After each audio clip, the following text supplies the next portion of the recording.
ఈ రోజు మన వీడియోలో ఒక సీరియస్ టాపిక్ గురించి మాట్లాడుకుందాం. ఇండియా వర్సెస్ పాకిస్తాన్ యుద్ధం అయితే ఎవరు గెలుస్తారు? ఈ మధ్య చాలా మందికి ఈ డౌట్ వచ్చి ఉంటుంది. యుద్ధం అంటే ఒక వీడియో గేమ్ అయితే అసలు కాదు.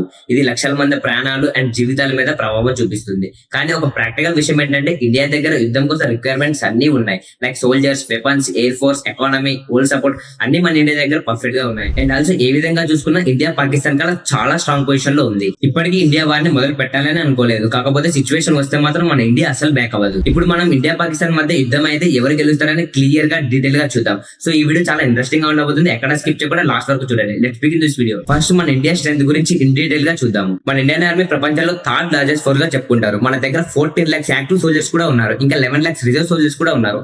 మొత్తం 25 లక్షల ఆర్మీ ఫోర్స్ ఉంది. మనం చూసుకున్నట్టయితే కార్గిల్ వార్ లో ఇండియా ఆర్మీ మౌంటైన్స్ పై క్లైమ్ చేసి పాకిస్తాన్ డిఫెండ్ చేసిందో మనందరికీ తెలుసు. ట్యాంక్స్ లో పవర్ఫుల్ T-90, అర్జున్ MBT లాంటి పవర్ఫుల్ ట్యాంక్స్ ఉన్నాయి. ఈ బ్యాటిల్ ఫీల్డ్ లో ఎనిమీ బేస్ ని బ్రేక్ చేయడంలో యూజ్ అవుతాయి. ఇంకా మోడర్న్ సర్వేలెన్స్ డ్రోన్స్ కూడా ఉన్నాయి. ఇది గ్రౌండ్ లెవెల్ అటాక్ చేయడానికి చాలా హెల్ప్ఫుల్ అవుతుంది. మన ఇండియన్ ఎయిర్ ఫోర్స్ చూసుకున్నట్టయితే ఇండియా దగ్గర 1800 ఎయిర్ క్రాఫ్ట్స్ ఉన్నాయి. వీటిలో fighter jets, aeroplanes, surveillance aircrafts ఉంటాయి. మన దగ్గర మోస్ట్ పవర్ఫుల్ జెట్స్ కూడా ఉన్నాయి. రాఫెల్, సుహికో, Su-30, MKI, Mirage 2000, Tejas jets ఇలాంటి చాలా పవర్ఫుల్ రాకెట్స్ ఉన్నాయి. రాఫెల్ జెట్స్ ని ఫ్రాన్స్ నుండి తెచ్చుకున్నాం. ఇవి లాంగ్ రేంజ్ లో టార్గెట్ ని అటాక్ చేయగలవు. ఇండియా పైలట్స్ కి వరల్డ్ వైడ్ గా హై లెవెల్ ట్రైనింగ్ కూడా ఉంటుంది. ఫైటర్ పైలట్ స్కిల్స్ వల్ల ఎనిమీ రైడర్ ని అటాక్ చేసి సేఫ్ గా ఎస్కేప్ అవ్వడంలో ఇండియా టాప్ లో ఉంది. ఇక ఇండియా నేవీ గురించి చూద్దాం. ఇండియా దగ్గర 2 ఎయిర్ క్రాఫ్ట్ క్యారియర్స్ ఉన్నాయి. సబ్మెరైన్స్ లో న్యూక్లియర్ పవర్ సబ్మెరైన్స్ కూడా ఉన్నాయి. INS హరిహాంత్, INS చక్రాన్ ఇవి సీలో ఉండగానే హిడెన్ గా ఎనిమీని షాక్ చేసి అటాక్ చేయగలవు. డిస్ట్రాయర్స్, ఫ్రాగ్రేట్స్, C2 ల్యాండ్ మిసైల్స్ అన్ని టెక్నాలజీలో ఇండియా చాలా టాప్ లో ఉంది. పాకిస్తాన్ కి 10 times ముందుగా ఉంది. మన ఇండియన్ ఓషన్ లో ఇండియాకి ఫుల్ కంట్రోల్ కూడా ఉంది. పాకిస్తాన్ నేవీకి ఇలాంటి డీప్ సీ కేపబిలిటీ అసలు లేదు. మిసైల్స్, న్యూక్లియర్ పవర్స్ కూడా ఇండియా దగ్గర ఉన్నాయి. లైక్ అగ్ని సిరీస్ మిసైల్స్. అగ్నివి 5000 kilometers దాకా ఎనిమీ బేస్ ని టార్గెట్ చేయగలదు. ఈ విధంగా మనం అన్ని రకాలుగా చూసుకున్నా సరే మన ఇండియా చాలా అడ్వాన్స్ లెవెల్ లో ఉంది కంపేర్ టు ద పాకిస్తాన్. అలానే మన ఇండియా దగ్గర మోస్ట్ పవర్ఫుల్ బర్మోస్ మిసైల్ కూడా ఉంది. ఇది India and Russian joint project. ఇది యాక్యురసీ వరల్డ్ లో ఫాస్టెస్ట్ మిసైల్ గా కూడా చెప్పుకోవచ్చు. అండ్ ఆల్సో ఇది సీ, ల్యాండ్, ఎయిర్ నుంచి కూడా లాంచ్ చేయగలరు. ఇండియా న్యూక్లియర్ వెపన్స్ దగ్గర సేఫ్టీ అండ్ డిసిప్లిన్ తో ఉంటుంది. ఇండియా ఫస్ట్ అయితే అసలు యూజ్ చేయదు, పాలసీ ఫాలో చేస్తుంది.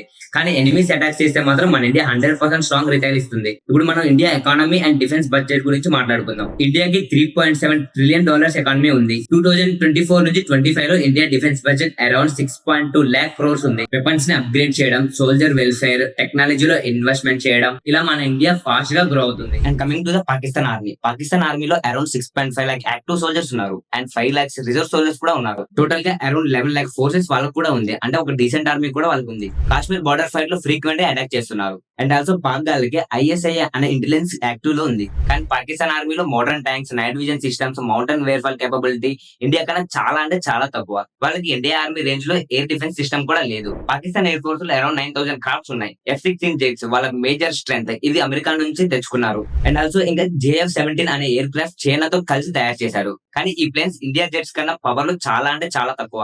Radar, missile carrying capability, steel and టెక్నాలజీలో ఇండియా ఎయిర్ ఫోర్స్ చాలా ముందుంది. పాకిస్తాన్ పైలట్స్ కి ఎక్స్పీరియన్స్ కూడా లేదు. కానీ మన ఇండియా మాత్రం ఎయిర్ క్రాఫ్ట్స్ దగ్గర సీలో డీప్ ఆపరేషన్స్ కూడా చేయగలదు. అండ్ ఆల్సో పాకిస్తాన్ ని చూసుకుంటే సీలో డిఫెన్స్ చాలా అంటే చాలా వీక్ గా ఉంటుంది. పాకిస్తాన్ నేవీలో 10 to 12 సబ్మెరీన్స్ మాత్రమే ఉన్నాయి. లిమిటెడ్ డిస్ట్రాయర్స్ అండ్ నో ఎయిర్ క్రాఫ్ట్స్. అసలు వాళ్ళకి ఎయిర్ క్రాఫ్ట్స్ అనేది లేదు. మన ఇండియన్ నేవీ ఒక చిన్న బ్లాక్ చేయడంతో పాకిస్తాన్ కి వెళ్లాల్సిన ఆయిల్ సప్లై, ఫుడ్ సప్లై అన్ని స్టాప్ అవుతాయి. ఈ విషయం 1971 లో జరిగింది. మనందరం చూసుకోవచ్చు. ఇక coming to the missiles and nuclear weapons. Pakistan దగ్గర న్యూక్లియర్ బాంబ్స్ కూడా ఉన్నాయి. లైక్ గౌరీ, షహీన్, నజీర్ లాంటి మిసైల్స్ కూడా ఉన్నాయి. కానీ ఇండియా మిసైల్స్ తో కంపేర్ చేస్తే వాళ్ళ రేంజ్, యాక్యురసీ, స్పీడ్ లో చాలా అంటే చాలా లోలో ఉన్నారు. మన పాకిస్తాన్ ఎకానమీ చూసుకున్నట్టే చాలా వీక్ లో ఉంది. వాళ్ళు IMF, వరల్డ్ బ్యాంక్ లోన్స్ కూడా తీసుకుంటారు. డిఫెన్స్ బడ్జెట్ కూడా చాలా అంటే చాలా తక్కువ. వారు సస్టైన్ చేయడం చాలా కష్టం. ఇంటర్నల్ పొలిటికల్ ఇన్స్టెబిలిటీ కూడా చాలా తక్కువగా ఉంది. ఇప్పటి వరకు మన వీడియోలో ఇండియా స్ట్రెంత్ ఎంత, పాకిస్తాన్ స్ట్రెంత్ ఎంతో చూసాం కదా. ఇప్పుడు మన వరల్డ్ మొత్తం ఎవరికి సపోర్ట్ డీటెయిల్ గా చూద్దాం. ఇండియాకి సపోర్ట్ గా US, రష్యా, ఫ్రాన్స్, ఇజ్రాయెల్ లాంటి స్ట్రాంగ్ కంట్రీస్ సపోర్ట్ లో ఉన్నాయి. ఇండియా వరల్డ్ లో ఒక బిగ్గెస్ట్ డొమెస్టిక్ కంట్రీ. చాలా కంట్రీస్ ఇండియాతో ఫ్రెండ్లీ రిలేషన్షిప్ మెయింటైన్ చేస్తారు. పాకిస్తాన్ కి ఓన్లీ చైనా సపోర్ట్ లో ఉంది. చైనా కూడా సైలెంట్ సపోర్ట్ ఇస్తుంది. అండ్ ఆల్సో చైనా వాళ్ళు డైరెక్ట్ వార్ లోకి అయితే అసలు రారు. మిగిలిన కంట్రీస్ పాకిస్తాన్ మీద ట్రస్ట్ పెట్టరు. మన ఇండియాకి ఎకానమిక్ పవర్ వల్ల, ట్రేడ్ పవర్ వల్ల ప్రపంచ దేశాలన్నీ మనకే సపోర్ట్ చేస్తున్నాయి. It coming to the last question, యుద్ధం అయితే ఎవరు గెలుస్తారు? ఫర్ సపోజ్ మన ఇండియా వార్ డిక్లేర్ చేస్తే మనం 3 levels లో అటాక్ చేయగలము. Air, land, sea. మన ఇండియా ఎయిర్ ఫోర్స్ రాడర్స్ ని డిస్ట్రాయ్ చేస్తుంది. పాకిస్తాన్ ఎయిర్ బేస్ ని లేకుండా చేస్తుంది. మన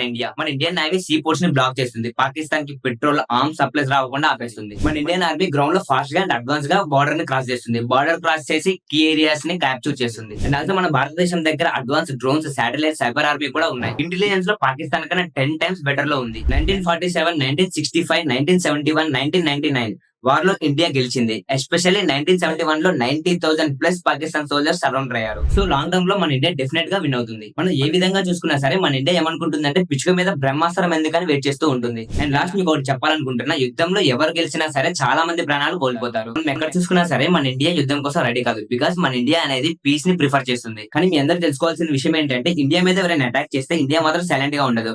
పాక్ గాలం లేకుండా చేసేస్తుంది. ఇండియాని అండర్ ఎస్టిమేట్ చేయకూడదు. ఇండియా దగ్గర పవర్ ఉంది కానీ శాంతి కోసం వాడుతుంది. ఇప్పుడు వార్ కాకుండా ప్రాబ్లం ని టేబుల్ మీద సాల్వ్ చేయాలని ఇండియా కోరుకుంటుంది. ఈ మొత్తం డీటెయిల్స్ చూసాక మనందరికీ ఒకటే అనిపిస్తుంది, పిచ్చుక మీద బ్రహ్మాస్త్రం ఎందుకని మన ఇండియా వాళ్ళు ఆగుతున్నారు. మన ఇండియా వాళ్ళు అనుకోలే కానీ పాకిస్తాన్ వరల్డ్ మ్యాప్ లో లేకుండా చేసేంత సత్తా మనలో ఉంది. ఈ వీడియో చూసాక మీ ఒపీనియన్ ఏంటి? ఈ కంపారిజన్ తర్వాత మీకు క్లియర్ కట్ గా అర్థమై ఉంటుంది. కామెంట్ సెక్షన్ లో చెప్పండి. ఈ వీడియో మీకు నచ్చితే లైక్ చేయండి. ఇంకా ఇలాంటి రియల్ అండ్ క్లియర్ ఎక్స్ప్లెనేషన్ కోసం మన అన్స్టాపబుల్ ని ఇప్పుడే సబ్స్క్రైబ్ చేసి మన ఫ్యామిలీలో ఇప్పుడే జాయిన్ అవ్వండి. మన ఇండియన్స్ అందరం ఒక ప్రౌడ్ గా చెప్పుకోవచ్చు, మన దేశం ఇండియా పవర్ తో సైలెంట్ గా ఉంటుంది.